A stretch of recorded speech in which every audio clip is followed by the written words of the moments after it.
ಖಾರವಾಗಿ ಟೊಮೊಟೊ ಪಚ್ಚಡಿ ಒಂದು ಸತಿ ಟ್ರೈ ಮಾಡಿ ನೋಡಿ ಆಂಧ್ರ ಸ್ಟೈಲಲ್ಲಿ. ಟೇಸ್ಟ್ ಸೂಪರಾಗಿರುತ್ತೆ. ಒಂದು ಕಡಾಯಿಗೆ ಒಣಮೆಣ್ಸಿನ್ಕಾಯಿ ತೊಗೋತಾ ಇದ್ದೀನಿ. ಹಸಿಮೆಣ್ಸಿನ್ಕಾಯಿ ಸಹ ಹಾಕ್ಕೋಬೋದು. ನಾನು 8 ಒಣಮೆಣ್ಸಿನ್ಕಾಯಿ ತೊಗೋತಾ ಇದ್ದೀನಿ. ಒಂದು ಕಡ್ಡಿಯಷ್ಟು ಕರಿಬೇವು ತೊಗೋತಾ ಇದ್ದೀನಿ. ಕಾಲು ಸ್ಪೂನಷ್ಟು ಜೀರಿಗೆ ತೊಗೊಂಡು ಚೆನ್ನಾಗಿ ಸ್ವಲ್ಪ ಹೊತ್ತು 1-2 ಸೆಕೆಂಡ್ ಡ್ರೈ ರೋಸ್ಟ್ ಮಾಡ್ಕೊತಿದ್ದೀನಿ. ನಂತರ ಅದಕ್ಕೆ 1-2 ಡ್ರಾಪ್ಸಷ್ಟು ಎಣ್ಣೆ ಹಾಕ್ಕೋಬೇಕು. ಎಣ್ಣೆ ಹಾಕ್ಕೊಂಡು ಅದಕ್ಕೆ ಒಂದು ದೊಡ್ಡ ಗಡ್ಡೆಯಷ್ಟು ಬೆಳ್ಳುಳ್ಳಿ ಹಾಕಿ ಚೆನ್ನಾಗಿ ಫ್ರೈ ಮಾಡ್ಕೋಬೇಕು. ಚೆನ್ನಾಗಿ ಫ್ರೈ ಆದಮೇಲೆ 4 ದೊಡ್ಡ ಸೈಜ್ 4 ಟೊಮೊಟೊ ತೊಗೊಂಡಿದ್ದೀನಿ. ಆ ಟೊಮೊಟೊನ ಸ್ವಲ್ಪ ದೊಡ್ಡ ಕ್ಯೂಬ್ಸ್ ಆಗಿ ಕಟ್ ಮಾಡ್ಕೋಬೇಕು. ಚಿಕ್ಕದಾಗೇನು ಕಟ್ ಮಾಡೋ ಅವಶ್ಯಕತೆ ಇಲ್ಲ.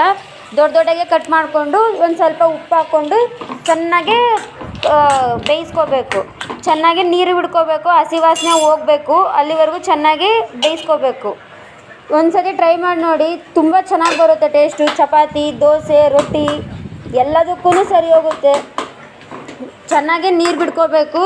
ಎಷ್ಟೊಂದು ನೀರು ಹಾಕೋ ಅವಶ್ಯಕತೆ ಇಲ್ಲ. ಚೆನ್ನಾಗಿ ಹಾಗೆ ಟೊಮೊಟೊ ಅದಾಗ ತಾನಾಗ್ತಾನೆ ನೀರು ಬಿಟ್ಕೊಂಡು ಚೆನ್ನಾಗಿ ಸ್ಮ್ಯಾಶ್ ಆಗೋ ರೀತಿ ಚೆನ್ನಾಗಿ ಬೇಯಿಸ್ಕೋಬೇಕು.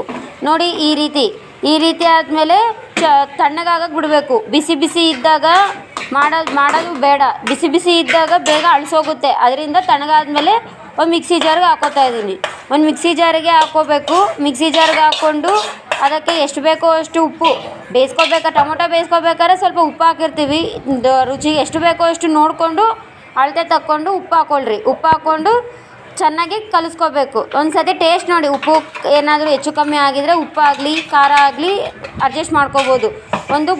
ಒಂದು ಬಾಕ್ಸಿಗೆ ತೊಗೋತಾ ಇದ್ದೀನಿ. ಒಂದು ಬಾಕ್ಸಿಗೆ ತೊಗೊಂಡು ಮೇಲ್ಗಡೆ ಒಂದು ಚಿಕ್ಕದಾಗಿ ಕಟ್ ಮಾಡಿದ ಈರುಳ್ಳಿ, ಒಂದು ದೊಡ್ಡ ಸೈಜಷ್ಟು ಈರುಳ್ಳಿ ತೊಗೊಂಡು ಚಿಕ್ಕದಾಗಿ ಹಸಿಯಾಗಿ ಹಾಕ್ತಾಯಿದ್ದೀನಿ. ಹಸಿಯಾಗಿ ಹಾಕಿ ಅದಕ್ಕೆ ಮೇಲ್ಗಡೆ ಸ್ವಲ್ಪ ಕೊತ್ತಂಬರಿ, ಚಿಕ್ಕದಾಗಿ ಕಟ್ ಮಾಡಿದ ಸ್ವಲ್ಪ ಕೊತ್ತಂಬರಿ, ಒಂದು ಸ್ವಲ್ಪ ಪುದೀನ 2 ಮಿಕ್ಸ್ ಮಾಡಿ ಹಾಕಿ ಚೆನ್ನಾಗಿ ಕಲಿಸ್ಕೊತಾ ಇದ್ದೀನಿ. ಒಂದು ಸತಿ ಖಾರವಾಗಿ ತಿನ್ನಬೇಕು. ಬಾಯಿ ಕೆಟ್ಟಿದ್ದರೆ ಒಂದು ಸತಿ ಟ್ರೈ ಮಾಡಿ ನೋಡಿ.